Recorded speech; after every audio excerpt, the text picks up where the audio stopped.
સાહિત્યને, જેને આપણે સાહિત્ય કહીએ છીએ અને જેના પર અત્યારે ચર્ચા કરી રહ્યા છીએ, એને પોપ્યુલરાઇઝ કરવામાં છાપાનો ફાળો. ઘણા બધા લેખકો એવા છે કે જેમણે કોલમ રાઇટર તરીકે પોતાની કારકિર્દીની શરૂઆત કરી હોય, એ પહેલું પગથિયું હોય, અને ત્યાંથી પછી ખૂબ લોકપ્રિય થયા, પછી પુસ્તકો સુધી પહોંચ્યા, ધારાવાહિકો અને કોલમ્સથી.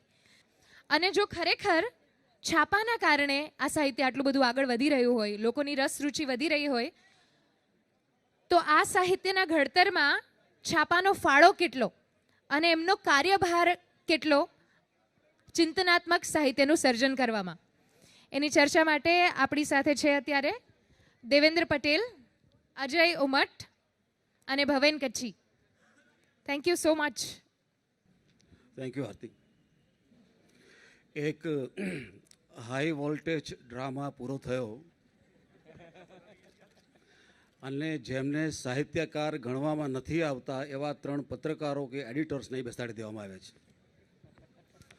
અમને સાહિત્યકાર તમે ગણો કે ન ગણો એની અમને ચિંતા નથી. અમે અખબારો સાથે સંકળાયેલા એડિટર્સ અને જર્નલિસ્ટ હોવાથી સાહિત્યકારોને લોકો સુધી પહોંચાડવાનું કામ તો અમે કરીએ છીએ.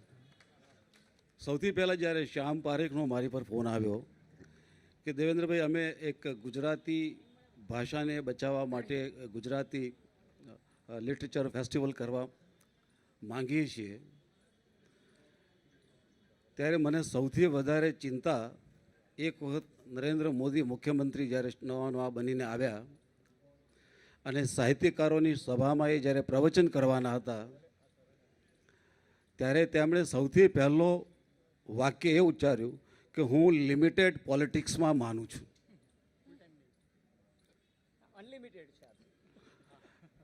આઈ ડોન્ટ નો કે આ સાહિત્યકારોની સભામાં હું તો મર્યાદિત રાજકારણનો માણસ છું. હવે સાહિત્ય, અખબાર, પત્રકારિત્વ એની ગહન ચર્ચામાં આપણે ન જઈએ, પરંતુ સાહિત્યમાં જેવી રીતે કવિતા એનો એક ભાગ છે, નાટ્ય એનો બીજો ભાગ છે, નવલકથા એનો ભાગ છે, લલિત નિબંધો એનો એક ભાગ છે, એ રીતે પત્રકારત્વ પણ સાહિત્યનો જ એક સુપર સ્પેશિયાલિટી, એનો એક અંશ છે, એક ભાગ છે. એટલે અખબારોનું કામ સાહિત્યકારોને લોકો સુધી પહોંચાડવાનું છે. હવે આજનો જે વિષય છે એ વિષયની એક પ્રાથમિક વાત કરી દઉં કે અખબારો થકી પેદા થતું સાહિત્ય અથવા અખબારો થકી પેદા થતા સાહિત્યકારો. તો આની શરૂઆત તો આઝાદીના જંગ પહેલાં ગાંધીજી જ્યારે દક્ષિણ આફ્રિકામાં ગયા અને એક રાત્રે એક સ્ટેશન પરથી બીજા સ્ટેશન પર જતા હતા, ત્યારે એમના એક મિત્ર પોલોકે ગાંધીજીને રાત્રે જતી વખતે હાથમાં વાંચવા માટે એક પુસ્તક આપ્યું કે મિસ્ટર ગાંધી, તમે રસ્તામાં આ બહુ નાનકડું પુસ્તક છે, વાંચી જજો, તમને કામ આવશે. એ પુસ્તકના લેખક હતા જ્હોન રસ્કિન અને પુસ્તકનું નામ હતું અનટુ ધીસ લાસ્ટ. ગાંધીજીએ એ એક જ બેઠકમાં આખું પુસ્તક વાંચી નાખ્યું અને એ દક્ષિણ આફ્રિકામાં જ્યાં એમના સ્ટેશન પર પહોંચ્યા પછી ત્યાંથી પ્રગટ થતા ઇન્ડિયન ઓપિનિયન નામના એક અખબારમાં, મેગેઝિનમાં એમણે આખા પુસ્તકનો સાર લખ્યો. હવે અનટુ ધીસ લાસ્ટ શું છે એ પણ એક સમજવા જેવી વાત છે.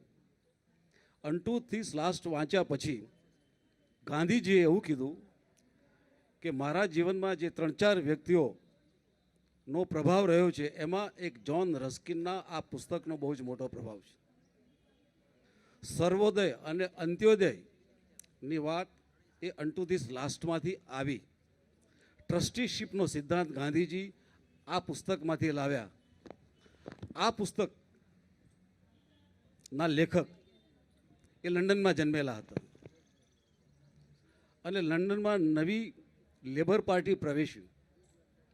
એ લેબર પાર્ટી પ્રવેશી ત્યારે એમને કેટલાક લોકોએ પૂછ્યું કે તમે લેબર પાર્ટીમાં કેમ આવ્યા, ત્યારે પોણા ભાગના લેબર પાર્ટીના સભ્યોએ એમ કીધું કે અમે અન્ટુ ધીસ લાસ્ટ પુસ્તક વાંચીને લેબર પાર્ટી શરૂ કરી છે અને આ પાર્ટીના અમે સભ્ય ચૂંટાયા છીએ. હવે મૂળ વાત, આ લેખકે કોઈ સાહિત્યનું સર્જન કરવા માટે આ પુસ્તક લખ્યું નહોતું. એમણે કોર્નિહોલ મેગેઝિનના એક ભાગરૂપે હપ્તાવાર જ્હોન રસ્કીને એ હપ્તાઓ એ મેગેઝિનમાં લખ્યા હતા. એને પાછળથી પુસ્તક આકારે મૂકવામાં આવ્યા અને એ પુસ્તકે એક લેબર પાર્ટીનો જન્મ આપ્યો.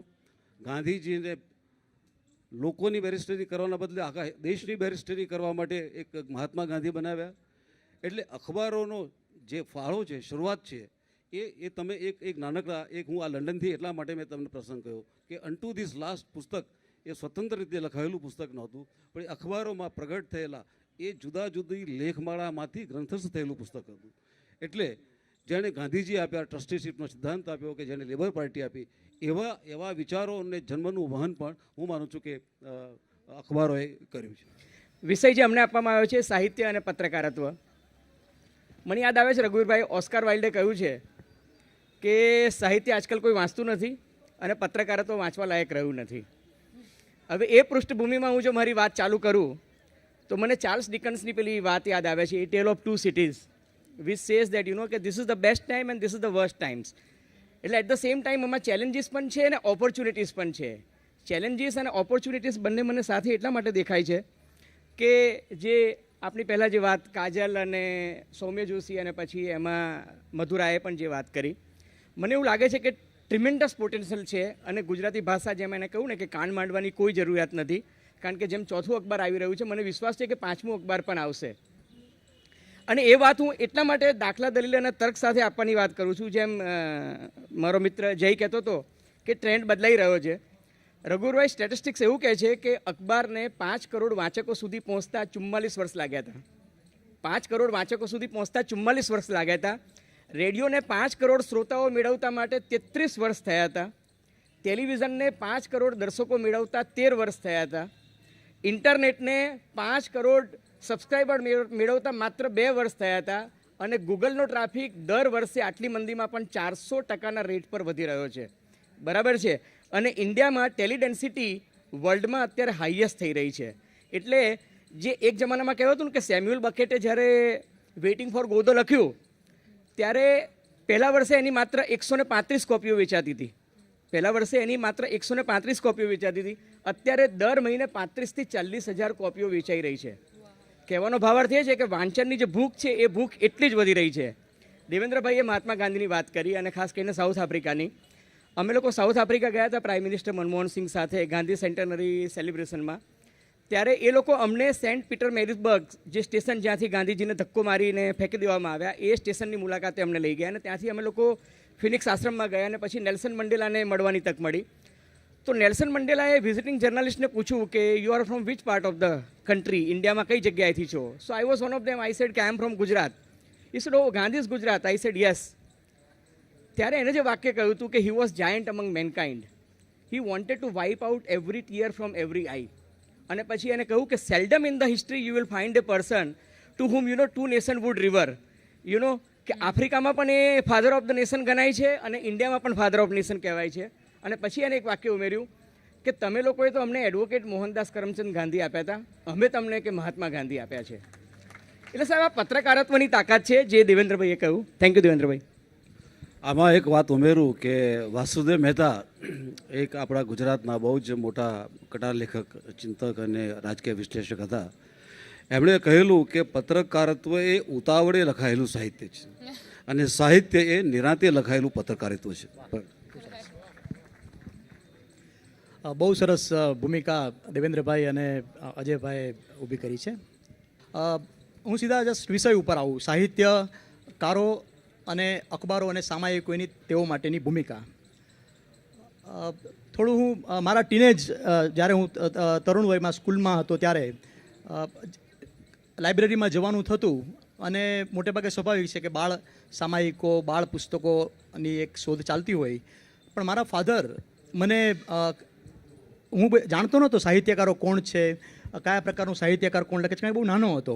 પણ મારા ફાધર મને ખાલી એમ કહેતા કે તમે હરકિશન મહેતાની તું બુક લઈ આવજે, અથવા તો રઘુવીરભાઈની બુક લઈ આવજે, જે લોકો એ વખતે મને લાગે છે કદાચ એના શરૂઆતના તબક્કામાં છે, કારણ કે વાત જૂની છે ઘણી બધી. અને એવા બધા જુદા જુદા લેખકો જે લોકોના એક અત્યારે આપણે જોનરે ને બધા શબ્દો વાપરીએ છીએ, પણ એ વખતે એવું નહોતું.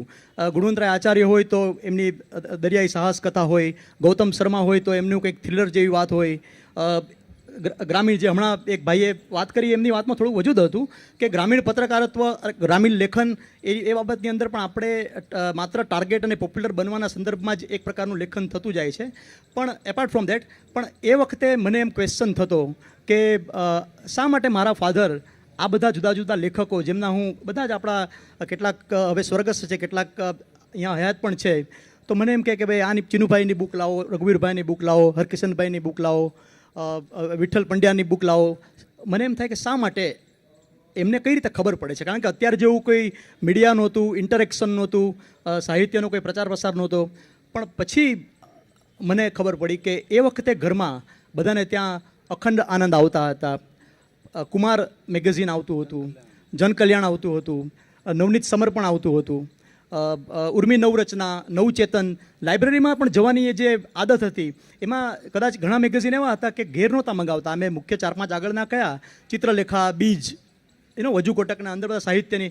તો હવે તમે જે સાહિત્યકારો થઈ ગયા છે, જેઓએ પોતાનું નામ કાઢ્યું છે, તેમને પણ જો તેમનો ઇન્ટરવ્યૂ જો લેવામાં આવે છે અથવા તેમના વિશે આપણે વાંચીએ છીએ ત્યારે તેઓ હંમેશા ઉલ્લેખ કરે છે કે અમે કુમારમાં લખતા હતા. વિનોદ ભટ્ટ તો એટલે સુધી કહેતા હતા કે કુમારની અંદર મારો આર્ટિકલ છપાય એના માટે એ એક અલ્ટિમેટ એ માનતા હતા. ત્યારે ઘણા બધા એવા સાહિત્યકારો છે કે જે એ વખતે સામાયિકોમાં, અખબારની અંદર પણ અખબારમાં પૂરતી નહોતી એટલે એડિટ પેજની અંદર થોડા વિચાર સાથેના લેખો, કેટલાક હાસ્ય વ્યંગના લેખો, સમાજ સુધારણા અંગેના લેખો, આવા જે સંસ્કારી મેગેઝિન્સ કે જે હવે ઓછા થઈ ગયા છે અને તેનું સ્થાન અખબારોની પૂર્તિઓએ લીધું છે, અખબારોએ લીધું છે.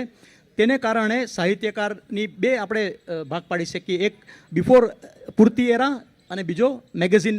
આ બધા જે મેં તમને કહ્યા એવા સંસ્કારી મેગેઝિનોમાં લખીને જે લોકોએ પોતાને સાહિત્યની કલમ જેમ કોઈ તલવાર સજાવતું એમ ઘસતી હોય એમ એક પ્લેટફોર્મ બનાવીને એમાંથી ઘડાતા એમાંથી એક ઓપ આપતા, તેઓએ આખું એક સાહિત્યનું અને સાહિત્યકારનું, એટલે અખબારો અને સામાયિકોની બહુ મહત્ત્વની ભૂમિકા છે. જીવરામ જોશી એ પહેલાં કોઈ સ્વતંત્ર પુસ્તકો બહાર પાડ્યા નહોતા. એ ગુજરાત સમાચારના ઝગમગ નામના મેગેઝિનમાં લખતા હતા અને 5-7 પેઢી સુધી આજે પણ જીવરામ જોશી લેખક તરીકે, મિયા ફુસકે અને તબા ભટ્ટ એમના પાત્રો તરીકે આજે પણ લોકપ્રિય છે. તારક મહેતા પણ અખબારોના કારણે જ લોકપ્રિય છે. વિનોદ ભટ્ટ પણ અખબારોના કારણે જ લોકપ્રિય છે. પ્રિયકાંત પરીખ પણ અખબારોના કારણે જ લોકપ્રિય છે. જયવર્ધન પટેલ કે જ્યારે હું યુનિવર્સિટી સ્કૂલ ઓફ સાયકોલોજીમાં હું MA કરતો હતો અને સવારે હું લો કરતો હતો ત્યાં સુધી હું અખબારો વાંચતો નહોતો. એક વખતે ભૂલથી એક ગુજરાત સમાચાર મેં જોયું, એમાં મેં ઝાકળ ઝંઝા જોઈ અને ઝાકળ ઝંઝા વાંચ્યા પછી જ મને અખબારો વાંચવા માટેની એક પ્રીતિ થઈ. એટલે આવા અનેક લેખકો, વિનોદ ભટ્ટથી માંડીને અનેક લેખકોએ એને આપ્યા છે. એની એક વાત છોડી દો, એના કરતાં પણ દુનિયાના ફલક પર હું તમને એક બહુ જ ક્લાસિક એક્ઝામ્પલ બહેનભાઈ આ વિષય પર આપવા માગું છું કે માત્ર ગુજરાતી અખબારોએ નહીં, દુનિયાભરના અખબાર, દાખલા તરીકે ઝવેરચંદ મેઘાણી પણ અખબારમાં લખતા હતા, મોહનલાલ ધામી પણ અખબારમાં લખતા હતા. રઘુવીરભાઈ એક સુંદર શોર્ટ સ્ટોરી છે ધ લાસ્ટ લીફ ઓ હેનરીની, જે અંગ્રેજી લિટરેચરના વિદ્યાર્થીઓ છે અથવા ભણેલા છે એમના માટે આ કોઈ નવું પાત્ર કે નવી સ્ટોરી નથી, પણ જે લોકો અંગ્રેજી લિટરેચર સાથે નથી સંકળાયેલા એમના માટે હું તમને બહુ શોર્ટમાં એક લાસ્ટ લીફની એક વાત અને પછી એના બેકગ્રાઉન્ડની વાત કરું તો ઓ હેનરી એ અમેરિકાના one of the best short story writer ગણાય છે અને એમની કથાઓ એ એના સરપ્રાઇઝ એક ચમત્કૃતિ, એટલે એ કથાની અંતે આવતી એક ચમત્કૃતિ માટે એ ઓ હેનરી એક અદ્ભુત લેખક ગણાય છે. અને જ્યારે હું પણ લખું છું, જ્યારે સૌથી પહેલાં ઓ હેનરીને વાંચ્યા તો આઈ વોઝ હાઈલી ઇમ્પ્રેસ્ડ અને મેં પણ કભી કભીમાં એ જે અંતિમ વાત છે એ શરૂઆતથી એને ઓપન નહીં કરી અને તમે એક સરસ મેસેજ સાથે કથા, દાખલા તરીકે એની અંદર અમેરિકાના એક નાનકડા ટાઉનમાં ત્યાં બધા આર્ટિસ્ટો, દરિયાનો કિનારો હતો, આર્ટિસ્ટો જ બધા વસતા હતા અને લોકો એક નાનકડું ઘર ભાડે રાખીને બે સખીઓ એક મકાનમાં રહેતી હતી. બંને કુંવારિકાઓ હતી. એ બંનેની ઉંમર 25-26 વર્ષની આજુબાજુમાં હતી. એના નીચેના ભાગમાં એક વૃદ્ધ આર્ટિસ્ટ રહેતો હતો. એમાંની જોન્સી નામની એક છોકરી, એને એ વખતે ન્યુમોનિયા થયો. ન્યુમોનિયા એટલે આજથી આ તો 60, 70, 80, 100 વર્ષ પહેલાંની વાત છે કે જ્યારે એન્ટીબાયોટિક્સ કે એ પ્રકારની દવાઓ એ વખતે કદાચ ઉપલબ્ધ નહોતી. એટલે જેને પણ ન્યુમોનિયા થાય એમાંથી મોટાભાગના લોકો એ તો મૃત્યુ પામતા. તો જોન્સીને જ્યારે ન્યુમોનિયા થયો તો એ ઘરની બારીમાંથી એ બીજા ઘરની એક દિવાલ દેખાતી હતી. એ દિવાલ પર એક નાનકડો વેલો ચોંટેલો હતો, વેલો, અને પુષ્કળ ઠંડી હતી. અને આ ડૉક્ટરને બોલાવ્યા. ડૉક્ટરે કીધું કે આ તમે જોન્સીને જ્યારે જરા સાજી કરી દો. તો ડૉક્ટરે કીધું કે ભાઈ આપણે ત્યાં તો ન્યુમોનિયામાંથી 10માંથી એક જ વ્યક્તિ બચતી હોય છે, બાકી 9 તો મૃત્યુ પામવાનું હોય છે. જોન્સીને એમ લાગ્યું કે હવે મારું મૃત્યુ નિશ્ચિત છે. એટલે રોજ પેલી બારીમાં જુએ અને પેલા પાંદડાને જુએ. તો એની પેલી બીજી બહેનપણી શું એને પૂછ્યું કે જોન્સી તું ત્યાં શું જોયા કરે છે બારીમાંથી? તો કહે છે જો શું પેલી બારીની દિવાલ પર જે પાંદડા દેખાય છે ને, થોડા દિવસ પહેલાં 10 હતા, પછી 9 થયા, હવે 8 થયા, હવે 6 થયા. એ પાંદડું રોજ એક પાંદડું એ ખરતું જાય છે. અને જેમ જેમ એ પાંદડા ખરતા જશે એમ જ્યારે છેલ્લું પાંદડું એ પડી જશે ત્યારે હું પણ આ દુનિયામાં નહીં, મારું મૃત્યુ થશે. તો એની બહેનપણીએ સમજાવ્યું કે આવું કંઈ જ નથી, આવું આ તારી માન્યતા ગલત છે. પણ સાજી થતું નથી, એનો ટેમ્પરેચર વધતું જતું હતું. છેવટે એ પેલે મદદ માટે નીચેથી પેલા એક વૃદ્ધ આર્ટિસ્ટ, એક ફેલ્યોર આર્ટિસ્ટ હતો, એણે જિંદગીમાં કોઈ સારું ચિત્રકામ કર્યું જ નહોતું, એને બોલાવી આવ્યો. એ ઉંમર લાયક હતા, ગ્રે હેર હતા, હી વોઝ અબાઉટ 75, અને એને ઉપર બોલાવી લાવ્યા. અને એને કીધું કે મારી બહેનપણીને એક ખોટી મગજમાં એક વાત ભરાઈ ગઈ છે કે પેલું પાંદડું ખરતું જશે એમ એનું જીવન પણ સમાપ્ત થતું જશે. તો એણે કીધું કે આપણે ભગવાનને પ્રાર્થના કરી શકીએ, બીજું તો શું કરી શકીએ. બીજા દિવસે એક સરસ મજાનું એક પેઇન્ટિંગ માટેનો એક ફેસ્ટિવલ હતો, જે અત્યારે ફેસ્ટિવલ છે એમાં. એ ફેસ્ટિવલમાં એ પેલા વૃદ્ધ આર્ટિસ્ટે ત્યાં જવાનું હતું. એટલે વૃદ્ધ આર્ટિસ્ટે કીધું ભાઈ હું તો પેલા ફેસ્ટિવલમાં જાઉં છું અને હું ભગવાનને પ્રાર્થના કરું કે તારી બહેનપણીને જલ્દી સાજું થઈ જાય. હવે એ જ રાત્રે સખત વરસાદ આવ્યો, સખત વાવાઝોડું આવ્યું, સખત તોફાન આવ્યું, વીજળી, થંડર, ગળગળાટ થયો અને એમાં ઝાડો ઉખડી પડે એટલું બધું તોફાન આવ્યું. અને પછી પેલી જોન્સી તો બેભાન હાલતમાં જ હતી ઓલમોસ્ટ. અને જ્યારે સવાર પડી ત્યારે પેલું તોફાન તો શાંત થઈ ગયું હતું. અને જોન્સીએ આંખની ખોલીને એને બારીની બહાર જોયું તો પેલી દિવાલ પર એક પાંદડું હતું. એણે સખીને બોલાવ્યું કે જો શું પેલું પાંદડું છે, હું તો બચી ગઈ છું. તો આશ્ચર્યની વાત હતી કે એક પાંદડું એની પર બચી ગયું હતું. પણ પછી નીચે જોયું તો પેલો વૃદ્ધ આર્ટિસ્ટ નહોતો. વૃદ્ધ આર્ટિસ્ટ તો ત્યાં ગયો હતો. કોઈકે કીધું કે વૃદ્ધ આર્ટિસ્ટને તો હોસ્પિટલમાં દાખલ કરવામાં આવ્યો છે. તો પૂછવામાં આવ્યું કે આર્ટિસ્ટ ક્યાં ગયો હતો? તો એણે પૂછ્યું કે આર્ટિસ્ટ પેલા ફેસ્ટિવલમાં જવાના બદલે આખી રાત એક ફાનસ અને એક છત્રી લઈ અને એક પાંદડું દિવાલ પર દોરવા માટે ગયો હતો, અને આ એનું દોરેલું પાંદડું છે. This is the last sleep. આ કથા ઓ હેનરીની અનેક કથાઓ પૈકીની આ કથા એ કોઈ પુસ્તક આકારે પ્રગટ થઈ નહોતી.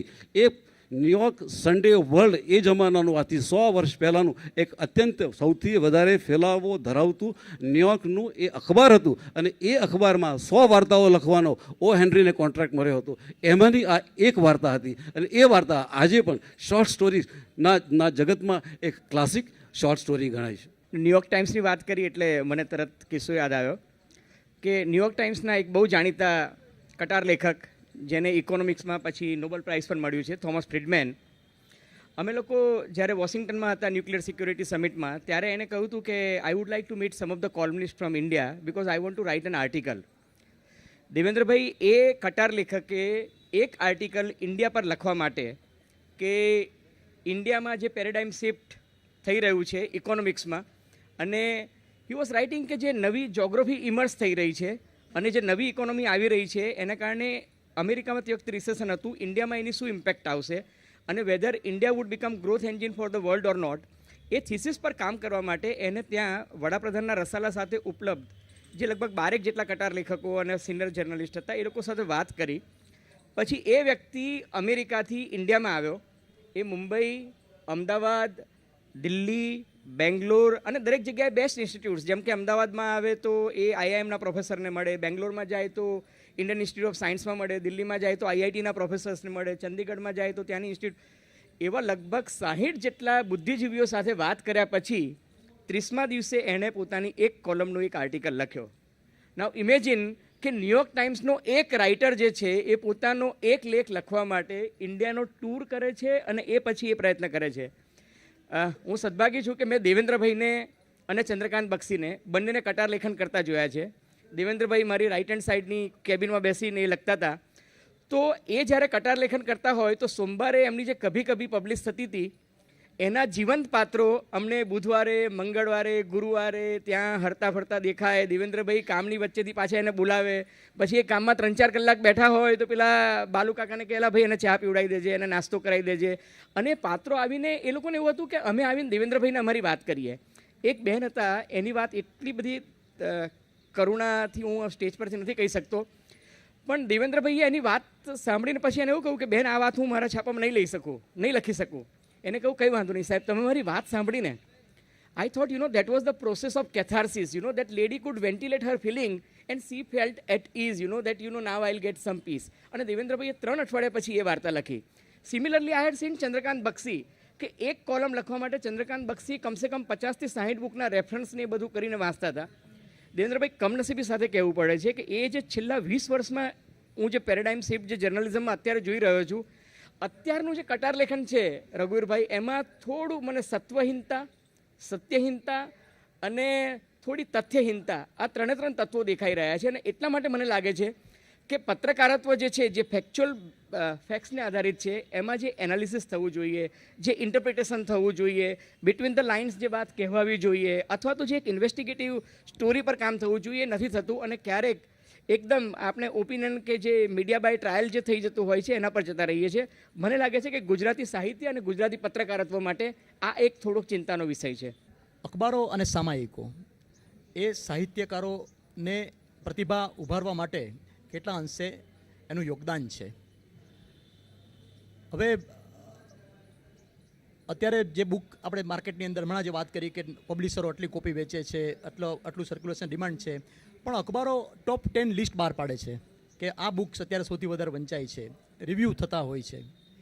અને સાથે સાથે જે કોલમ, આજે દાખલા તરીકે જેમ મેં શું કામ અગાઉનું એક મારું ઉદાહરણ આપ્યું કે ત્યારે ઘરમાં જે આવતા સામાયિકો હતા એમાં જે લખાતા લેખો આધારે સાહિત્યકાર નક્કી કરવામાં આવતો કે આ સાહિત્યકારની હવે બુક આપણે લાવીએ.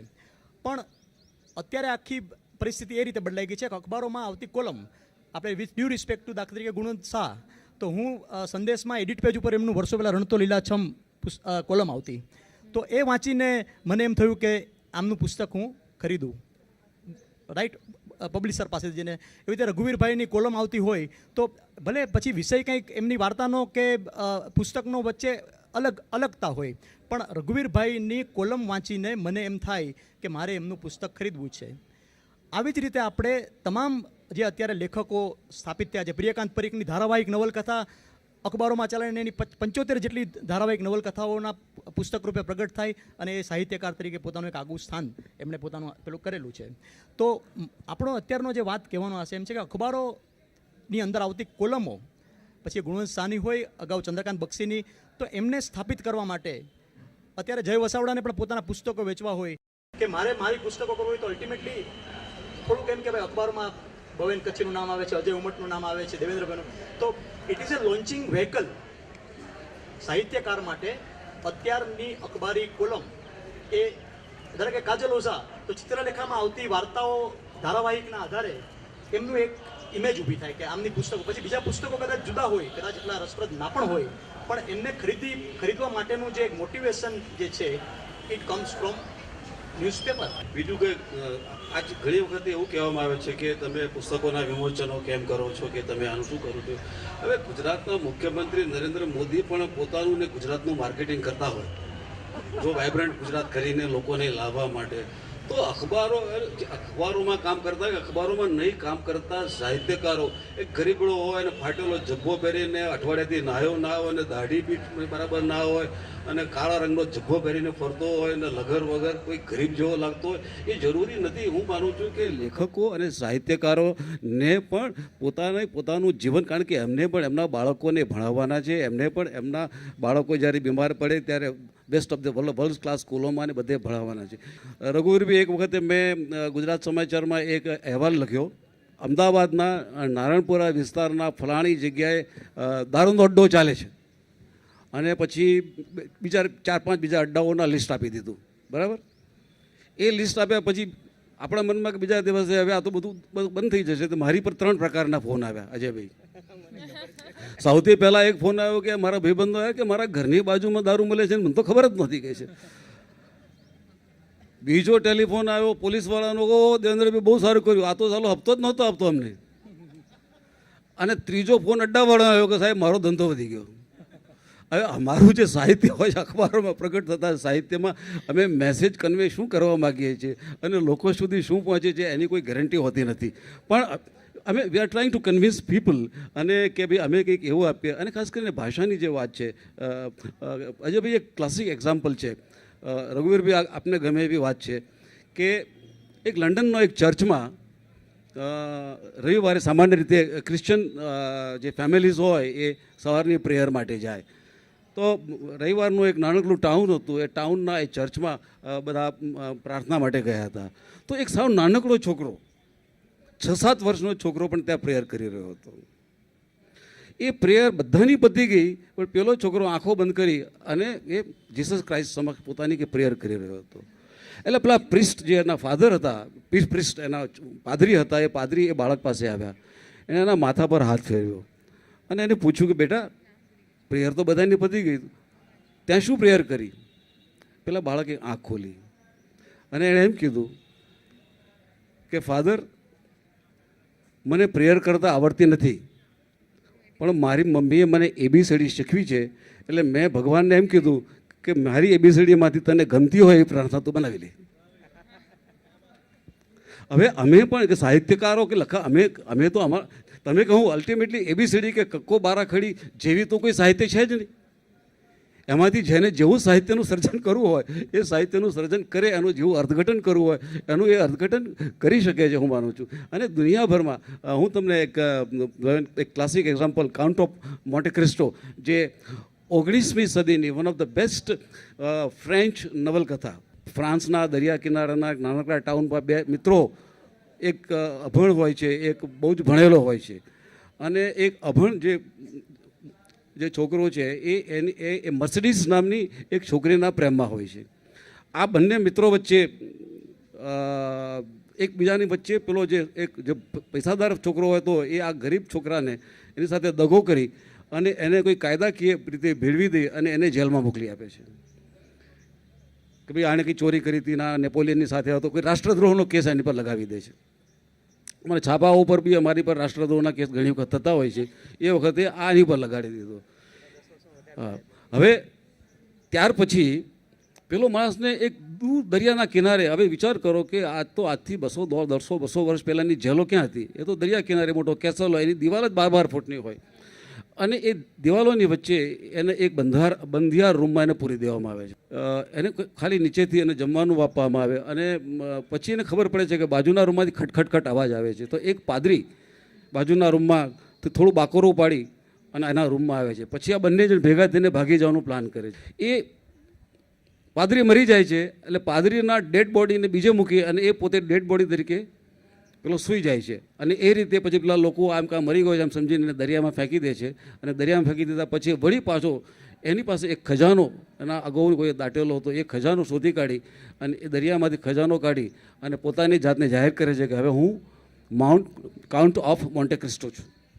જ્યારે એ જેલમાં હતો ત્યારે જેલમાં એ પાદરી એને અંકગણિત શીખવ્યું, બીજગણિત શીખવ્યું, અંગ્રેજી ભાષા શીખવી, રિલિજન શીખવ્યું, ઇકોનોમિક્સ શીખવ્યું, રાજનીતિ શીખવી. અને જ્યારે ભાગી જવાનો દિવસ હતો ત્યારે પેલા પાદરીએ એને પૂછ્યું કે મેં તને જે જ્ઞાન આપ્યું છે એ જ્ઞાનનો તું શું ઉપયોગ કરીશ? તો કહે છે હું જેને બદલો લઈશ. ત્યારે પાદરીએ એને ના પાડી કે નહીં, એવું નહીં કરતો. God says revenge is mine. ઈશ્વર કહે છે કે બદલો લેવાનું કામ મારું છે, તારું નથી. આ કાઉન્ટ ઓફ મોન્ટે ક્રિસ્ટો 19મી સદીની one of the most beautiful classic novel written in French એ પણ ફ્રાન્સના એક મેગેઝિનમાં હપ્તાવાર પ્રગટ થઈ હતી, જે આજે યુનિવર્સિટીઓમાં ભણાવવામાં આવે છે. એટલે અખબારોનો સાહિત્યકારોને પેદા કરવાનો શું રોલ છે એમાં હું તમને જે મેં ઓ હેનરીના દાખલા આપ્યા કે જ્હોન રસ્કિનનો દાખલો આપ્યો, એ જ રીતે એલેક્ઝાન્ડર ડુમા કે જેણે આ વિશ્વ પ્રસિદ્ધ અનેક બીજી અનેક નવલકથાઓ લખી, એમાંની વન ઓફ ધ બેસ્ટ નવલકથા આ કાઉન્ટ ઓફ મોન્ટે ક્રિસ્ટો એ ફ્રેન્ચ મેગેઝિનમાં હપ્તાવાર પ્રગટ થઈ હતી. ના એટલે દેવેન્દ્રભાઈએ કહ્યું એ એમણે કેટલાક મહાન ઇંગ્લિશના જે રાઇટર થઈ ગયા છે, એમણે અખબારની અંદર જે પોતાની કે મેગેઝિનની અંદર પોતાની જે ધારાવાહિક કે પ્રસંગોના આધારે જે સંકલન કર્યું, હમણાં છેલ્લા કેટલાક અરસામાં જે પુસ્તકો બહાર પડ્યા એમાં મોટેભાગે અમુક સાહિત્યકારોને બાદ કરતાં અખબારમાં જે પ્રકાશિત થયું હોય છે તેમનું સંકલન જ વધુ જોવા મળતું હોય છે, અથવા તો લેખોના સંકલન હોય. પણ આ સાથે હું એક ખાસ બાબત ઉમેરીશ કે ચોક્કસ ઇંગ્લિશ લિટરેચરની અંદર અખબારોની અંદર સાહિત્યકારોનું સ્થાન છે. ગુજરાતી, મરાઠી કે બંગાળી ભાષાકીય અખબારોમાં સાહિત્યકારોનું સ્થાન, કોલમ ને બધું જોવા મળે છે.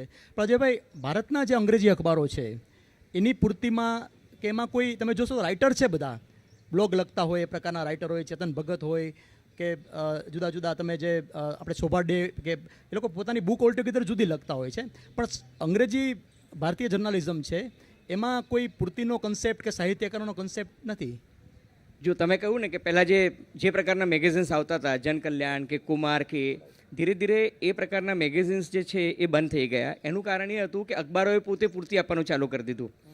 અખબારોએ પૂર્તિ આપવાનું ચાલુ કરી દીધું એટલે ગુજરાત જેવા રાજ્યમાં એની એક ભૂખ છે. ગુજરાત જેવા રાજ્યમાં નહીં, દરેક જગ્યાએ પ્રાદેશિકમાં વધારે દરેક જગ્યાએ અત્યારે આપણે જે અહીંયા બધા બેઠા છે, મોસ્ટલી બધા જર્નલિસ્ટ છે, એક વસ્તુ તમે બધા સ્વીકારો, નંબર 1 કે આપનું ઓડિયન્સ વધી રહ્યું છે, કે ગુજરાતી ભાષાનો વાચક યુગ એનો મને લાગે છે કે અત્યારે શ્રેષ્ઠ સુવર્ણ સમય છે. કદાચ હું થોડોક ફેક્ચ્યુઅલી ઇનકરેક્ટ હોઉં તો રઘુવીરભાઈ કે વિષ્ણુભાઈ મને સુધારી શકે છે. 1901માં ગોવર્ધનરામ માધવરામ ત્રિપાઠી આપણે ત્યાં આવ્યા ત્યારે ગુજરાતની વસ્તી 90 લાખ હતી અને કુલ વાંચકો જે લોકો ગુજરાતી ભાષા વાંચી શકતા હતા, જેને સાક્ષરતાનું પ્રમાણ કહીએ તો 4,60,000 લોકો એવા હતા કે જે ગુજરાતી ભાષા વાંચી શકતા હતા 1901માં. 1911માં નરસિંહરાવ દિવેટિયા કે રાવી પાઠકનો જે યુગ આવ્યો ત્યારે 96 લાખ ગુજરાતની વસ્તી હતી અને એમાંથી માત્ર 6 લાખ લોકો ગુજરાતી વાંચી શકતા હતા. મુનશી અને ધૂમકેતુ 1921માં આવ્યા ત્યારે ગુજરાતની વસ્તી 1.1 કરોડ હતી ને 7.4 લાખ લોકો જે હતા એ ગુજરાતી ભાષા વાંચી શકતા હતા. 1951માં મેઘાણી અને રમણલાલનો યુગ આવ્યો ત્યારે 10 લાખ લોકો ગુજરાતી વાંચતા હતા. 1951માં પછી સુંદરમ અને ઉમાશંકર જોશીને એ બધાનો યુગ આવ્યો ત્યારે લગભગ એ સંખ્યા જે છે 20 લાખ થઈ. ગુજરાત અલગ સ્ટેટ બન્યું અને આપણે બધાએ ગુજરાતી લિટરેચરને બધાને પ્રમોટ કરવાની શરૂઆત કરી અને ત્યારે સુરેશ જોશી અને ઉમાશંકર જોશી અને ચંદ્રકાંત બક્ષીને એ બધા, પછી ચુનીલાલ ને પન્નાલાલ ને એ લોકો આવ્યા ત્યારે 48 લાખ થયા. દેવેન્દ્રભાઈએ જ્યારે લખવાની શરૂઆત કરી ત્યારે ગુજરાતીમાં 1.76 કરોડ લોકો ગુજરાતી વાંચતા હતા અને અત્યારે આપણે 6 કરોડ ગુજરાતીઓ છે. મોદી સાહેબે પણ પોતાની શબ્દાવલી સુધારી લીધી છે અને હવે કદાચ 6.5 કરોડ કહેશે નવી પિલામાં. અને અત્યારે આપણે ત્યાં જે ટોટલ રીડરશીપ ઇન ગુજરાતી કહીએ છીએ એઝ પર ઇન્ડિયન રીડરશીપ સર્વેના ફિગર એ 4.5 crore people can read Gujarati. આપણે ગુજરાતી ન્યૂઝપેપરમાં આપણે યુઝ કરીએ છીએ કે can read Gujarati, CRG terminology છે. લગભગ 4.5 કરોડ લોકો જે છે એ અત્યારે ગુજરાતી ભાષા વાંચી શકે છે. બીજી વાત ભવેનભાઈ કે જે પેલા ભાઈ કહેતા હતા ને કે તમે ગામડાની તળપદી ભાષાને, હવે છે ને વાચકો હવે માત્ર છાપા પર પણ આધારિત નથી. તમે કોઈ માહિતી હવે છુપાવી શકતા નથી. પહેલાં એવું હતું કે 2 છાપાઓને જો તમે કંટ્રોલમાં કરી લો તો તમે ઘણી બધી માહિતીને કંટ્રોલમાં કરી શકતા હતા. હવે 2 છાપા હોય, 4 છાપા હોય, 5 છાપા હોય, કોઈ ફરક પડતો નથી કારણ કે તમે ઇન્ટરનેટને કંટ્રોલ કરી શકતા નથી, તમે એને બ્લોગ પર કંટ્રોલ કરી શકતા નથી, તમે એને વેબ પર, ચેનલ પર, એટલા બધા માધ્યમો વધી ગયા છે. The point I am making is that our audience is increasing. When I was in New York, I was talking to a very senior journalist of Wall Street Journal અને એને મને એવું કહ્યું કે our audience, their eyeballs are migrating from print to electronic media. Now, if eyeballs are migrating from print to electronic media, obviously my readers, my advertisers would also migrate from print to electronic media. But audience જે છે એ audience એટલું બધું વધી રહ્યું છે કે એને કારણે હવે કોઈ તમે કટાર લેખક હોતા જ નથી કે તમે એને ગુજરાત સમાચારમાં કે સંદેશમાં કે ભાસ્કરમાં કે નવ ગુજરાત સમયમાં કોલમ ના આપો. એ પોતાના બ્લોગથી પણ પોતાની જે વાત વ્યક્ત કરવી હશે એ ચોક્કસ વ્યક્ત કરશે. પણ જે મૂળ મુદ્દો જે હું તમને પહેલાં કહેતો હતો કે ગુજરાતી ગદ્યમાં જેટલું કામ થવું જોઈએ એટલું નથી થતું. આપણા મધુરાઈભાઈ કહેતા હતા કે ભાઈ સંસ્કૃત ભાષા જે છે એ મૃતપાય થઈ ગઈ, અને ચંદ્રકાંત બક્ષીએ પોતાની વાતને બહુ સારી રીતના વ્યક્ત કરી હતી પોતાના એક પુસ્તકમાં. એમણે એવું કહ્યું હતું કે સંસ્કૃત ભાષા મૃત થઈ એનું મુખ્ય કારણ એ હતું કે સંસ્કૃતમાં પદ્યમાં ખૂબ સરસ કામ થયું, પરંતુ ગદ્યમાં એટલું સારું કામ ન થયું. પદ્યમાં અને નાટ્યમાં તો સંસ્કૃત ભાષા છે એક પરિસીમાને જેને કહીએ ને કે વટી ગઈ, પરંતુ જે ગદ્યમાં જે કામ થવું જોઈએ એ ન થયું, અને એને કારણે સંસ્કૃત ભાષા તમે જુઓ કે મહાવીર અને બુદ્ધના પ્રવચનો જે છે એ પાણી ભાષામાં છે કે અર્ધમાર્ગી ભાષામાં છે, પણ એ સંસ્કૃત ભાષામાં નથી. મારો જે આજની જે વાત છે તમે જુઓ કચ્છી ભાષા જે છે એ ધીરે ધીરે મૃતપાય થઈ રહી છે, પણ વેલ્સની જે ભાષા છે એ નથી થતી, કારણ કે ત્યાં દર વર્ષે વેલ્સની ભાષાને બચાવવા માટે એક ફેસ્ટિવલ થાય છે. સિમિલરલી તમે જુઓ કે પંજાબમાં ગુરુમુખી ભાષા છે એ બચી ગઈ છે, કારણ કે ત્યાં ધર્મ અને રાજકારણને અને ભાષાને એક ચોલી દામન જેવો રિશ્તો છે, અને ત્યાં એ લોકો ગુરુમુખી ભાષાને બચાવવા માટે સતત એક પ્રયત્ન કરતા હોય છે. અનફોર્ચ્યુનેટલી ગુજરાતી ભાષા જે છે, જે ગુજરાતી જેના માટે આપણે થોડું ગૌરવ લઈએ છીએ, પરંતુ હકીકત એ છે કે જે ગુણવંત શાહનો તમે ઉલ્લેખ કર્યો છે એ જ ગુણવંત શાહે આજથી 2 વર્ષ પહેલાં માતૃભાષા વંદનાનો એક આખો રથ કાઢવો પડ્યો, કારણ કે એમને લાગ્યું કે ગુજરાતી ભાષા પણ કદાચ 10 વર્ષ પછી મૃતપાય સ્થિતિમાં જશે. મને કહેતા ગર્વ થાય છે કે મારા ફાધર ઇંગ્લિશના પ્રોફેસર હતા. He was head of the English department. My mother was teaching Hindi, અને મારા મધર અને ફાધરને ગુજરાતી મેં શીખવાડ્યું, કારણ કે એ લોકોએ મને ગુજરાતી મીડિયમમાં મોકલ્યો. એ લોકો ધારત તો મને સારી કોન્વેન્ટિંગ સ્કૂલમાં મૂકી શકત, પણ દે ડિસાઇડેડ કે નહીં, because we are staying in Gujarat, આપણે એને પ્રાઇમરી સ્કૂલમાં મોકલો. અને મને કહેતા એ પણ ગર્વ થાય છે કે મારા વખતમાં જે પ્રાઇમરી સ્કૂલ હતી, સરકારી પ્રાથમિક માધ્યમ શાળા, કુમાર શાળા, એમાં એટલું સારું શિક્ષણ મળતું હતું કે today I have reach two A level. So I am happy with that. પણ એ જે તમે જુઓ કે આજે મારો વિકાસ સામેનો કોઈ વાંધો નથી, પણ દાણી લીમડામાં બીઆરટીએસનું બસ સ્ટેન્ડ બનાવવા માટે એક પ્રાથમિક શાળાનો તમે ભોગ લઈ લીધો. એક પાસ્કલ આપણા પેલી ફ્રેન્ચ સ્કૂલ બનાવવા માટે એક એક્સપેરિમેન્ટ કરવા માટે તમે એક પ્રાથમિક શાળાનો ભોગ લઈ લીધો. દાણી લીમડામાં જે સ્કૂલ તોડી નાખી એના પર 1 કરોડ ને 60 લાખના ખર્ચે બીઆરટીએસનું બસ સ્ટોપ બન્યું, પણ એ સ્કૂલમાં જે 2300 વિદ્યાર્થીઓ ભણતા હતા 2 શિફ્ટમાં, એ વિદ્યાર્થીઓને કહેવામાં આવ્યું કે તમને પ્રી ફેબ્રિકેટેડ પેલા જે સ્કૂલ છે બનાવી આપીશું. એ પ્રી ફેબ્રિકેટેડ જે સ્કૂલના ટોયલેટ્સ જે હતા એ ટોયલેટ્સ બન્યા જ નહીં. ટીચર્સે પોતાના ખર્ચે ટોયલેટ્સ બનાવ્યા, પણ પોતાની ચાવીઓ પોતાની પાસે રાખી, અને જે દીકરીઓ ત્યાં ભણતી હતી એના પેરેન્ટ્સે નક્કી કર્યું કે અમે અહીં ના મોકલી શકીએ. 2300 બાળકો એ સ્કૂલમાં ભણતા હતા, આજે ત્યાં માત્ર 43 બાળકો છે. એટલે આ પણ એક વસ્તુ છે જે છાપાના માધ્યમથી ક્યારેક બહાર આવી જોઈએ ને નથી આવતી. મારો જે વ્યથા છે એ જ છે કે ભાઈ ગુજરાતી છાપાઓ તો પ્લેટફોર્મ આપે છે, અને બધી જ ભાષાના અખબારો જે પ્લેટફોર્મ આપે છે, પણ જે પેરાડાઇમ શિફ્ટ આપણે જોઈએ છે કે એક જમાના જે મેગેઝિન હતા એનું સ્થાન અખબારની પૂર્તિઓએ લઈ લીધું. સિમિલરલી ચેતન ભગત એટલા માટે બન્યો કારણ કે એને જે સૌથી પહેલી પુસ્તિકા આપી એના માટે, અને પછી છાપાઓને લાગ્યું કે ચેતન ભગત નામની બ્રાન્ડ વેચાય છે, એટલા માટે એને આપણે છાપાઓમાં સ્થાન આપ્યું. સિમિલરલી એ શિફ્ટ આવશે જ, અને એટલા માટે તમે જુઓ કે જે નવો ટ્રેન્ડ છે એ છાપાઓમાં પૂર્તિઓ આપવાનો નથી. ટાઈમ્સ ઓફ ઇન્ડિયા પણ નથી આપતું, હિન્દુસ્તાન ટાઈમ્સ પણ નથી આપતું, ટેલિગ્રાફ પણ નથી આપતું. You have to change with time. If you don't change with time you will not survive. Journalism માટે એક બહુ સરસ વાત કહેવાય છે કે heritage has no value in journalism. Punch અને લાઈફ, એ હું જ્યારે વિદ્યાર્થી હતો કે રઘુવીરભાઈ જ્યારે અધ્યાપન કરતા હતા ત્યારે એમને ખબર છે કે they were consider to be the best magazine. આજે એ પંચ અને લાઈફ મેગેઝિન નથી, કારણ કે they did not change themselves with the time. If you don't change your content, if you don't change with technology, you will not survive. So you have to change with the time. Ajaybhai, એક મને સરસ વાત યાદ આવી કે હમણાં આપણું આ 2013ના વર્ષે વિદાય લીધી. હવે હમણાં એ વાંચવામાં આવ્યું કે દેવેન્દ્રભાઈ કે 1975થી અમેરિકાની સુપરલેક યુનિવર્સિટી છે એ દર વર્ષે એવા 10 શબ્દની યાદી આમ વિશ્વભરમાંથી ઇંગ્લિશ લેંગ્વેજ માટે હજારોની એન્ટ્રી મગાવે કે તમે એવા કયા શબ્દોને હવે આઉટડેટેડ અથવા તો વારંવાર યુઝ થાય છે એવા શબ્દો કે નવી જનરેશનને ના સમજાવ્યા શબ્દો છે કે જે તમે રિપ્લેસ કરવા માગો છો, એમાંથી હજારોની એન્ટ્રી મળે. એમાંથી 10 શબ્દ એવાની યાદી બહાર પાડે. જેમ આપણે અહીંયા વર્ષના અંતની ઘટનાઓની કેમ સૂચિ બનતી હોય છે અથવા તો ટોપ ફિલ્મોની યાદી બનતી હોય છે, એમ સુપરલેક યુનિવર્સિટી અમેરિકા, તમે ગૂગલમાં પણ જઈ શકો છો, હમણાં જ દર વર્ષે 1 જાન્યુઆરીએ તેઓ 10 શબ્દ એવા બહાર પાડે કે જે હવે ઇંગ્લિશ લિટરેચરમાંથી શક્ય ત્યાં સુધી સાહિત્યકારોએ અથવા પત્રકારોએ તેમનો ઉપયોગ ના કરવો. આઈધર એ ચવાઈ ગયેલા છે અથવા તો એ શબ્દ ની હવે નવી રિલેશન કોઈ નવી જનરેશનમાં કોઈ રિલેવન્સ નથી. તો મને ઘણીવાર એમ લાગે કે આપણી જે પણ બહુ લોકપ્રિય જાણીતી ભૂતકાળની બધી જે સાહિત્યની કૃતિઓ છે એમાં ઘણા એવા રજૂઆત અને સંદર્ભો અને શબ્દો છે કે જે નવી જનરેશનને એકદમ તરત રેઝિસ્ટ કરે છે. એ લોકોને ખબર જ નથી પડતી કે આ શું કહેવા માગે છે.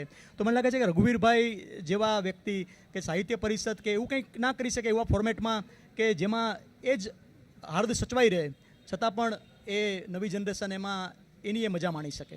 અમારી એટલે કે અખબારોની સૌથી મોટી ચિંતા હવે અમારી પાસે સારું લખનારા સાહિત્યકારોની સંખ્યા ઘટતી જાય છે. ગુણવત્તાવાળું લખવાવાળા, દાખલા તરીકે અમારે સારા શોર્ટ સ્ટોરી રાઇટર જોઈએ છે. અમે તો ઇન્વાઇટ કરીએ છીએ.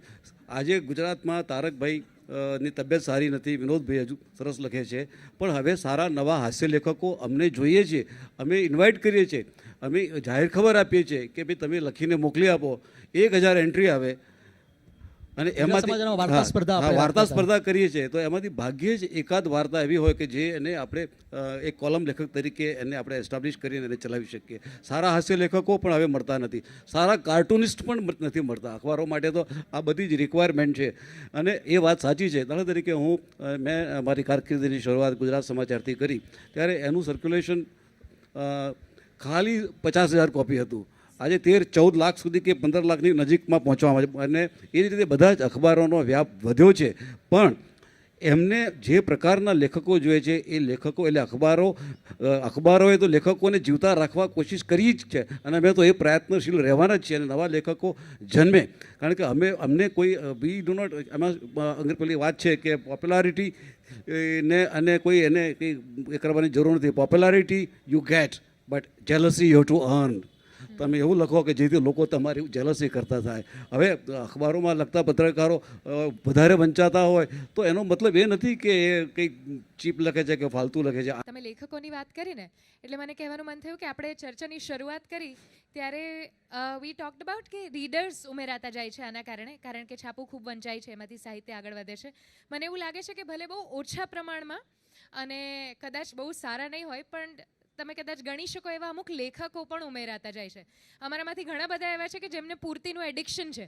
બુધવારે પૂર્તિ ના આવે, રવિવારે પૂર્તિ ના આવે તો સવાર ના પડે. મને યાદ છે મારી એક્ઝામ હતી ત્યારે મારી મમ્મી શતદલ અને રવિ પૂર્તિ બંને સંતાડી દે, કારણ કે જો એ ના છુપાડે તો પહેલા આખી પૂર્તિ વંચાઈને પછી ચોપડું હાથમાં લેવાય પરીક્ષા ચાલતી હોય ત્યારે. કારણ કે એમાં અમે 3 લખતા હતા.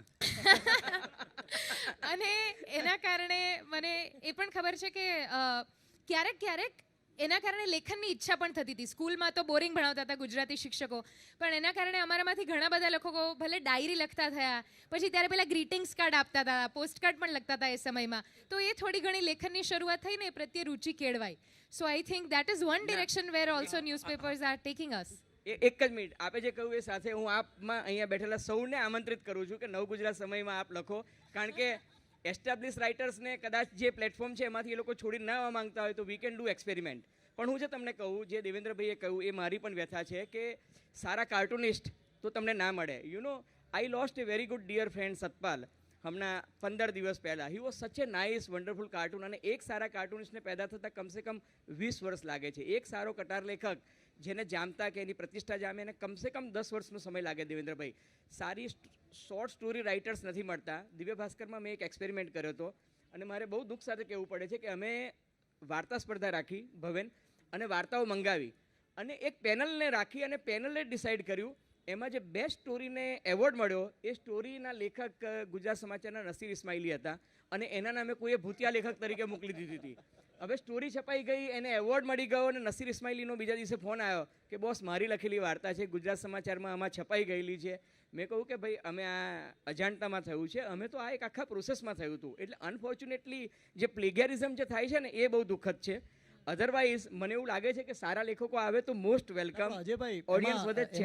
અજયભાઈ, એમાં શું છે કે અત્યારે જેમ આરતીએ કીધું એમ પૂર્તિનું વાંચન એ જ વાંચનથી સંતુષ્ટ થઈ જાય છે. પણ એક જમાનામાં ઇવન ભલે આપણું સ્તરની પછી વાત કરીએ પણ આરામ અને ચાંદની જેવા મેગેઝિનો આવતા. હા. ઇવન તમને કહું કે અત્યારના ઘણા કહેવાતા સ્થાપિત અને આદરણીય કિસ્મત જેવા મેગેઝિનમાં લખતા હતા.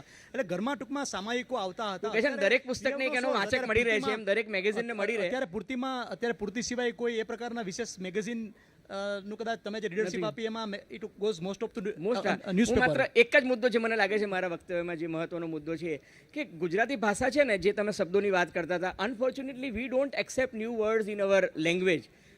અંગ્રેજી શબ્દોની માનસિકતા જે છે અંગ્રેજી ભાષાની, એ એકદમ ઉદારીકરણવાળી છે. તમે જુઓ, હેમ્બર્ગર શબ્દ છે એમાં હેમ નથી તો પણ they will accept the word.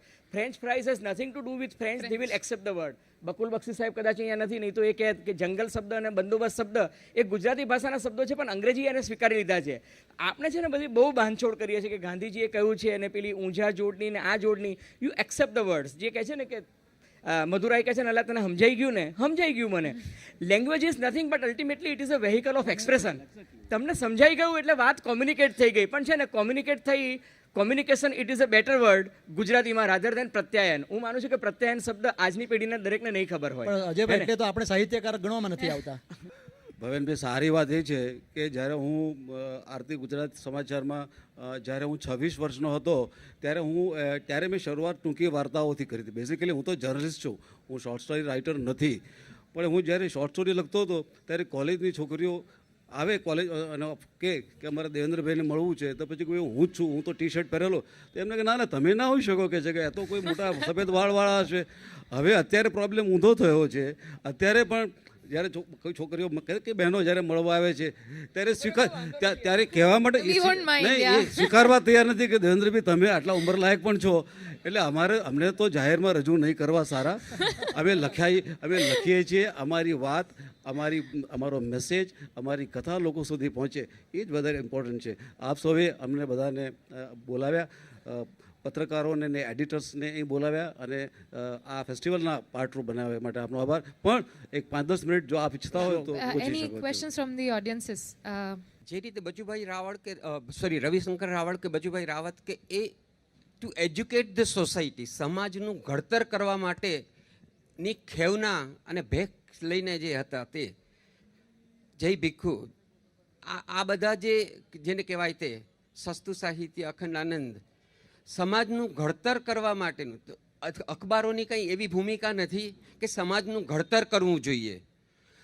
સમાજની અંદર અત્યારે દાળવડાવાળો કે પછી એને બાજુની અંદર પછી ચાઇનીઝ પેલા સમોસાવાળો હોય તો ચાઇનીઝ સમોસા ઉપડે જ માટે ચાઇનીઝ સમોસા આપવા, કે પછી આપણી વાનગી જે છે એનાથી આપણે એજ્યુકેટ કરવા પીપલને, લોકોને સમાજનું ઘડતર કરવું જોઈએ. Two educate the people. લોકોને વાંચતા કરો નહીં, પણ લોકોને એજ્યુકેટ થતાં શીખે એવી કંઈ પણ એક જવાબદારી અખબારની કંઈ સામાજિક હોઈ શકે કે કેમ, એ વિશે થોડુંક પ્રકાશ પાડો તો ઉત્તમ.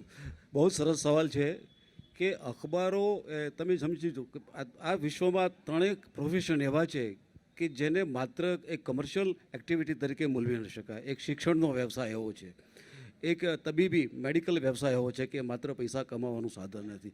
એ જ રીતે અખબારો અથવા તો જે પ્રિન્ટ અથવા તો ઇલેક્ટ્રોનિક મીડિયમ છે એનું પણ એક એવું નથી કે માત્ર ને માત્ર કમર્શિયલ એક્ટિવિટી જરૂરી છે, કારણ કે એની પાછળ કરોડો રૂપિયાનો ખર્ચો હોય છે. તમારે દાખલા તરીકે તમે નવું અખબાર શરૂ કરો, અજયભાઈ હમણાં નવ ગુજરાત ટાઈમ્સ ઓફ ઇન્ડિયાની ગુજરાતી એડિશન શરૂ કરી રહ્યા છે, પણ એની પાછળ જે ઇન્વેસ્ટમેન્ટ છે એની પાછળ માણસોના જે અત્યારે 50,000, લાખ, 2 લાખ, 5-5 લાખ રૂપિયા સેલરી આપવો પડે છે, પત્રકારોને પણ આપવો પડે છે. એટલે એ એક્ટિવિટીઝની સાથે સાથે જેવી રીતે આપે કીધું કે ભાઈ સમાજને એજ્યુકેટ કરવો જોઈએ. આઈ થિંક બધા જ અખબારો પોતાની પૂર્તિઓમાં, દાખલા તરીકે તમે જો ધ્યાનપૂર્વક વાંચો તો આ ગયા સોમવારે મેં એક દલિત દીકરી, એક ઝૂંપડામાં રહેનારી દીકરી કેવી રીતે એ આમ આદમીની પાર્ટીની અંદર એ ચૂંટાઈ ગઈ અને 4 વખતથી ચૂંટાતા એ કોંગ્રેસના એક ધારાસભ્યને હરાવી અને એ મંત્રી બની અને રિક્ષામાં ગઈ. હું માનું છું કે આપણે પોલિટિકલ ક્લાસને પણ અમે એજ્યુકેટ કરીએ છીએ.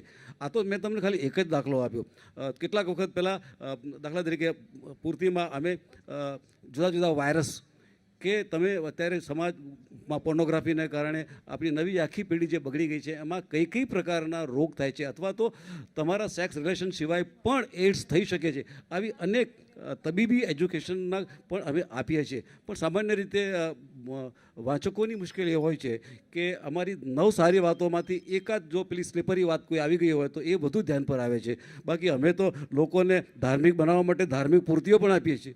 સાહિત્યકાર નથી, પણ હું મારી પેઢીની વાત કરું તો એવું છે કે છાપા વાંચીને મોટા થયા છીએ અને હજુ પણ છાપા જ વાંચીએ છીએ અને પૂર્તિનું એડિક્શન છે જ અને કદાચ રહેશે. અને પૂર્તિનું એડિક્શન છે એના પછી અમે પુસ્તકો વાંચતા થયા છીએ. અમારા માટે તો છાપાઓ જ એક એવું માધ્યમ છે કે જેના થ્રુ અમે એ પુસ્તકો સુધી પહોંચીએ છીએ, જેમ આપણે બધાએ પહેલાં કીધું. બિલકુલ બરાબર છે. પૂર્તિઓ જે હવે પહેલાં નથી આવતી, હવે શરૂ થઈ છે, બહુ સારી વાત છે. પહેલાંની મેગેઝિનો તો અમે વાંચી જ નથી. તમે જે નામો લીધા, કુમાર કદાચ ક્યાંક સાંભળ્યું હોય તો, બાકી તો કદી જોઈ જ નથી. એનું કેવું ફ્રન્ટ પેજ હતું એ પણ અમને તો યાદ નથી. અમને તો પૂર્તિઓ જ યાદ છે અને છાપાઓ જ યાદ છે. પણ જે છાપાઓમાં અત્યારે આવે છે એમાં કમર્શિયલ એડો કે કમર્શિયલિઝમ વધારે વધી ગયું છે. કમ્પેરેટિવલી તું કેવું થાય છે કે ઘણા મુદ્દાઓ એવા છે કે જે લેવાતા નથી. ફક્ત જે કરંટ મુદ્દાઓ હોય, અત્યારે કંઈ પોલિટિકલ રિલેટેડ જે બી ચાલી રહ્યું છે એના મુદ્દાઓ લેવામાં આવે છે, પણ એવા ઘણા મુદ્દાઓ છે જે લેવામાં આવતા નથી પૂર્તિઓમાં. તો મારું એ પ્રશ્ન છે કે જ્યારે પૂર્તિનું સંપાદક કરવામાં આવે છે, જ્યારે બનાવવામાં આવે છે, તો ત્યારે ફક્ત એવા જ મુદ્દાઓનું ધ્યાનમાં લેવામાં આવે છે કે જે ફક્ત અત્યારે કરંટ ચાલી રહ્યા હોય કાં તો જે અત્યારે ટ્રેન્ડ હોય એનો. કેમ એવા મુદ્દા નહીં કે જે અત્યારે ખરેખર સમાજમાં મહત્ત્વના છે, કે એવું કેમ લખવામાં પણ નથી આવતું? કે મેં કદાચ બક્ષી સાહેબ પછી એવા કોઈ લેખકને મેં ખરેખર નથી વાંચ્યા કે જે લોકો કોઈને ઉગાડી ગાળ દે, કે ટૂંકમાં એવું કહીએ તો. હું એવું માનું છું કે પ્રશ્ન શું છે તમારો? પ્રશ્ન એવો છે કે આવું કેમ નહીં? ગાળ દેવી? ના અત્યારે જે કેમ એવું નહીં? હા, વી ગોટ યોર પોઈન્ટ. જે તમે મુખ્ય વાત કરી, જે તમે કોમર્શિયલાઇઝેશનની વાત કરી, commercialization is the factual thing which you should accept. તમારા હાથમાં જે આજે ગુજરાત સમાચાર કે સંદેશ કે ભાસ્કર આવે છે એની પ્રોડક્શન કોસ્ટ જે છે એ કમસે કમ 10 થી 12 રૂપિયા આવે છે. 10 થી 12 રૂપિયા પ્રોડક્શન કોસ્ટ એક ન્યૂઝપેપરની છે. આ એક સમજવા જેવું ગણિત છે. એક કોપીની કિંમત 10 થી 12 રૂપિયા છે. પ્રોડક્શન કોસ્ટ એટલી છે. હા, અને હોકરને જે વાંચકના હાથમાં જે કોપી આવે છે 3 રૂપિયામાં આવે છે. એમાંથી હોકર એટલે કે જે વિતરક ભાઈ છે એને 1 રૂપિયાનું ડિસ્કાઉન્ટ કમસે કમ મિનિમમ 33% તમારે આપી જ દેવું પડે છે. એ ઉપરાંત તમારો જે લોજિસ્ટિક ખર્ચો, જે સેન્ટરો કે પાંજરાપોળ પર પહોંચાડવું હોય કે ઇન્કમટેક્સ પહોંચાડવું હોય કે ખાનપુર કે કાલુપુર, એનો બીજો ખર્ચો જે પ્રેસને થાય એ અલગ થાય છે. બરાબર છે. હવે 2 રૂપિયા પ્રોડક્શન કોસ્ટમાંથી માલિકને મળતી હોય તો એને પોતે નફો લેવા માટે ઓબ્વિયસલી ક્યાં જાય? તો એડવર્ટિઝમેન્ટથી કરે, અથવા તો then there are certain other models કે ભાઈ કોફી ટેબલ બનાવે અથવા તો પોતાની બ્રાન્ડિંગ કે કરીને છાપાની એ વધારે. પણ છતાં એ મોડલમાં તમે એટલું નથી પહોંચી શકતા, એટલે તમારે એડવર્ટિઝમેન્ટ ટેરિફ્સ છે એ વધારવા પડે. અને નંબર ઓફ પેજીસમાં એડવર્ટિઝમેન્ટનું સ્તર, એક જમાનામાં ટાઈમ્સ ઓફ ઇન્ડિયામાં 25% એડવર્ટિઝમેન્ટ અને 75% કન્ટેન્ટ આવતું હતું. આજે એ 40% સુધી જતું રહ્યું છે. ધ રીઝન ઇઝ કે otherwise you can't survive as newspaper. અને બીજું કે આપણે ત્યાં છે ને, ખાસ કરીને ગુજરાતમાં એક બહુ જ પેલી એ માનસિકતા છે જે મેં બહુ નજીકથી જોઈ છે કે યાર તમારામાં 14 પાના છે, પેલામાં 18 પાના છે, આમાં 20 પાના છે. એટલે આપણે ત્યાં પસ્તીની પણ વેલ્યુ છે. પસ્તીની પણ વેલ્યુ છે. તમે પાકિસ્તાનમાં, હમણાં પાકિસ્તાનના જંગ ન્યૂઝપેપરના એક માલિક અહીં આવ્યા હતા અમદાવાદમાં, અને ચેમ્બર ઓફ કોમર્સમાં એનું લેક્ચર હતું. એને કહ્યું કે પાકિસ્તાનમાં 22 રૂપિયા ન્યૂઝપેપર વેચાય છે પર ડે. હવે પાકિસ્તાની રૂપિયા અને ભારત રૂપિયા વચ્ચે અંતર પણ તમે જુઓ તો પણ 18 રૂપિયા પર કોપી છે. અમેરિકામાં તમને કોઈ ન્યૂઝપેપર $1 સસ્તું નથી મળતો. અને તમે વોલ સ્ટ્રીટ જર્નલ કે ઇકોનોમિસ્ટ કે ટાઈમ મેગેઝિન જો તમે ઇન્ટરનેટ પર પણ જુઓ ને તો દે વિલ આસ્ક યુ કે તમારો પાસવર્ડ આપો અથવા તો તમે પિન નંબર આપો. Because this is A Prestige premium content. You have to pay for the content. Because there content has become commodity. તમારે એક આર્ટિકલ વાંચવો હોય તો ક્યારે $60 પણ ચૂકવવા પડે છે. So there is no free reading at all on the internet. ભાઈ દુનિયામાં કશી જ વસ્તુ ફ્રી નથી એક્સેપ્ટ ગુજરાતી પત્રકારત્વમાં. તમે જુઓ તો છાપા આટલા સસ્તા છે બીજી કોઈ જગ્યાએ. હિન્દુસ્તાનમાં જ છાપા સસ્તા છે કારણ કે હરીફાઈ છે. અમેરિકામાં છાપા બહુ મોંઘા છે અને અમેરિકામાં છાપા તમારે ઘેર પણ આવતા નથી. યુ ડોન્ટ હેવ સચ લક્ઝરી કે છાપું તમારે ઘેર હોકર આપી જાય. એટલે એના કારણે આ કોમર્શિયલ એંગલ આવે છે. તમને બહુ સાચી વાત કહું, ક્યારેક તો માલિકો એવું કહે છે કે between 2 ads if there is some space you put news. We are not in news business. They say we are not in news business, we are in advertisement business. અને એટલે જ છે ને એડવર્ટોરિયલ એડવર્ટોરિયલ એક સારો શબ્દ છે કે advertisement in the form of editorial Editorial. Content. ક્યારેક એમાં નીચે 3 ફૂંદડીઓ આવે છે, ક્યારેક પેલું મોટું ચોકઠું આવે છે. જેમ તમારો પ્રોબ્લેમ હોય છે ને કે જાહેર ખબરો કેમ વધારે આવે છે, આવો લેખકો પણ બહુ સેન્સિટિવ હોય છે કે એનો લેખ કઈ સાઇઝમાં આવ્યો અને કયા પાના પર આવ્યો. હવે ઘણી વખતે પૂર્તિમાં હું લેખ લખતો હોઉં અને એડવર્ટિઝમેન્ટ વધારે હોય રઘુવીરભાઈ, ત્યારે પછી અમને પણ એમ થાય છે કે ચાલો મારો આવડો મોટો લેખ હતો ને આખતે આટલી પટ્ટી જાય ને પછી બધું અનુસંધાન. એટલે અમે ગમત કરતા હોઈએ ખરે મેનેજમેન્ટ સાથે બહુ લાઇટ ટોનમાં બેઠા હોઈએ ત્યારે કે સાહેબ અમારો લેખ તમે આટલો બધો આટલી જાહેર ખબરો ભરો છો, મારો લેખ આટલો નાનો. મને કે તમારા ચેકમાં કે સાઇઝમાં ફરક પડ્યો છે? મેં કોઈ નથી પડ્યો સાહેબ, આપ મારો લેખ તમે 1 ઇંચનો છાપશો તો પણ મને વાંધો નથી, અમારા ચેકની સાઇઝ નાની ના કરતા. આખી ચર્ચા વિશે કંઈ આપ કંઈક એનો 2 મિનિટ માટે કંઈક, અમે તો સાહિત્યકારો નથી પણ દેવેન્દ્રભાઈ પછી ભવિનભાઈ અને અજયભાઈ પ્રમાણમાં નવી પેઢીના છે. જે મુખ્ય મુદ્દા આવ્યા તે કે લેખકોને તાલીમ આપી શકાય કે કેમ, બચુભાઈ રાવત આપતા હતા. એ જોગવાઈ કરો, તમારું ચાલે તો. પુરસ્કાર તો ધીમે ધીમે તમે લેખકોને આપતા જાઓ છો. બહુ મોટો ફાળો છે ગુજરાતી પત્રકારત્વનો લેખકો ઉપર, ખાસ કરીને નવલકથાકારો અને વાર્તાકારો ઉપર. પન્નાલાલ મેઘાણી ન હોત તો પન્નાલાલ ઉચકાય ન હોત, એ ફૂલછાભાઈ મેઘાણી. મુનશીની પણ પાટણની પ્રભુતા એ રીતે પ્રગટ થયેલી. સવારના સંદર્ભમાં કહું તો અત્યારે નવી પેઢીના લોકો વધુ વંચાય, હું ઈચ્છું છું, મારી શુભેચ્છાઓ છે, પણ અત્યારે પણ સૌથી વધુ વંચાય છે ઝવેરચંદ મેઘાણી અને કનૈયાલાલ મુનશી. આ હકીકત કહું છું, તમે પ્રકાશકોને પૂછો કે બધાને પૂછો તો શું છે એવું બધું એ વિચાર કરો. અને એમના ઘડતરમાં પણ આ પત્રકારત્વનો ફાળો હતો. પહેલાં જે સાપ્તાહિક પૂર્તિ હતી એક, પછી આ ચિત્રલેખાને અભિયાન આવ્યા. જુઓ, હરકિશન મહેતાને કારણે ચિત્રલેખાનું સર્ક્યુલેશન લાખો સુધી ગયું, પછી ઘટ્યું. અશ્વિની ભટ્ટને કારણે આપણા અવિનાશ પારેખ પણ એની સાથે સંકળાયા હતા, એ દુર્ભાગ્ય આવી નથી શક્યા. તો એમાં અશ્વિની ભટ્ટ, એને કારણે એ સાપ્તાહિક ચાલ્યું. તો આ બીજો મુદ્દો થયો કે સાહિત્યકારોની ઉર્જાને કારણે, એમની સર્જકતાને કારણે એ સાપ્તાહિકો લોકપ્રિય થયા.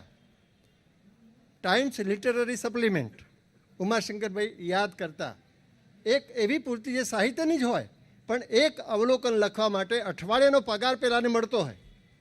આ જન્મભૂમિમાં પરંપરા હતી કૃષ્ણવીર દીક્ષિત સુધી, મેઘાણીથી શરૂ થયેલી કલમ અને કિતાબ, કૃષ્ણવીર દીક્ષિત સુધી અઠવાડિયું પુસ્તક વાંચે એને વિશે લખે. તો આ પરંપરા તમે ફરી જીવિત કરી શકશો? આ બધા પ્રશ્નો છે. તમે ત્રણેય મિત્રો તમે આગ્રહ રાખો તો તમારા તંત્રીઓ, આ તો અજયભાઈ તો હવે પોતે જ તંત્રી છે, અને જ્યારે માલિક બીજા ગામમાં રહેતા હોય ત્યારે તંત્રીને વધારે સગવડ હોય છે. આ સદભાગ્ય છે કે આવી જાણકારીવાળા મિત્રો, જે દેવેન્દ્રભાઈ તો કર્મશીલ પણ છે અને ગ્રામ વિસ્તારમાં જાય છે અને વાર્તાઓ લઈ આવે છે અને કરે છે, એ સમાજના આગેવાન પણ છે. પણ એમણે સાહિત્યિક દાખલા આપ્યા. આપણે પેલા અરુંધતી રાય કે શું, એકવાર એણે એક ગામમાં અમે ગયા હતા, ત્યાં એને એક સામાન્ય વ્યક્તિમાંથી આટલી મોટી વ્યક્તિ કેવી રીતે બની શકાય એની આખી વાત કરી. તો આ ત્રણેય મિત્રો એક નિવડેલા પત્રકારો આજે આવ્યા અને મળ્યા. ઘણી બધી વાતો તમે પણ કરી શકો, જે બીજા મિત્રો અહીં પણ બેઠા છે. આ ભીખેશ છે, એ દર અઠવાડિયે ચાલે તો નવું શરૂ કરે, આમ તો 2-4 વર્ષ એક નવું શરૂ કરે છે. ઉમાશંકરે સુરેશ જોશી માટે કહેલું કે અત્યારનું એમનું માસિક નહીં ચાલે તો પાછા બીજું કરશે. એકવાર આદિલ મંસૂરે લખેલું સુરેશ જોશીને પત્રમાં, સુરેશ જોશી તંત્રી, લેખક, વાચક, ક્ષિતિજ. પણ એ પણ જોઈએ, એવો એક માણસ પણ જોઈએ. અને તમને કહું, જે તમારી બેઠકમાં ખૂટતું હતું, ધ્રુવ ભટ્ટ ખૂટતા હતા. ધ્રુવ ભટ્ટ આ નવી પેઢીના લેખક, બહુ મોટો લેખક. કેમ? જાય છે સ્થળ ઉપર, કામ કરે છે, સામાન્ય માણસની સંવેદનાને સમજે છે. સમુદ્રાંતિ કે અકુપાર, હા તમે કર્યું છે ને, અકુપારનું વાંચન છે તો એ તમે હતું છેલ્લા દિવસે છે તો અકુપાર જોજો. આ પ્રકારના લેખકો એ લોકપ્રિય થવા જોઈએ, કારણ કે એમનામાં નિષ્ઠા, ધ્રુવ ભટ્ટની નિષ્ઠા કોઈ વિવાદમાં આવતી નથી, વિવાદથી પર છે. એ મેઘાણી પરંપરાનો લેખક છે. મેઘાણી, પન્નાલાલ એ બધાનો વારસો લેખકો પણ સાચવે અને એ લેખકોને પ્રોત્સાહન આપનાર જે પત્રકારો છે એ પણ એ વારસો સાચવે. ગુજરાતી ભાષા એની ચિંતા કરવાની કોઈ જરૂર નથી. અને દલપત ચૌહાણ ઉખડ્યો તો પણ એની વાત સાચી છે. ગુજરાતી ભાષા ગામડામાં તો જીવે જ છે. આપણે તો 3% લેખકોની વાત કરીએ, 97% જે છે પેલો વિશાળ માનવ સમુદાય એ ગુજરાતી ભાષાને કદી મરવા નહીં દે. આપણો સૌનો આભાર. Thank you. થેન્ક યુ રઘુવીરભાઈ. અને આમાં એક છેલ્લી વાત, ઘણી વખતે આરતી બધા કહેતા હોય છે કે ભાઈ તમે દેવેન્દ્રભાઈ કે ભવેનભાઈ કે અજયભાઈ તમે આવું કેમ લખો છો? તો રવિન્દ્રનાથ ટાગોરના સમયમાં શરદ બાબુ એ વધારે પોપ્યુલર નવલકથાકાર હતા. એટલે કોઈક દોડ્ડાએ એમને પૂછ્યું કે શરદ બાબુ તમે રવિન્દ્રનાથ ટાગોર જેવું લખો ને. એટલે શરદ બાબુએ કીધું કે જો ભાઈ રવિન્દ્રનાથ ટાગોર મારા માટે લખે છે ને હું તારા માટે લખું છું. Thank you. On that note, thank you very much.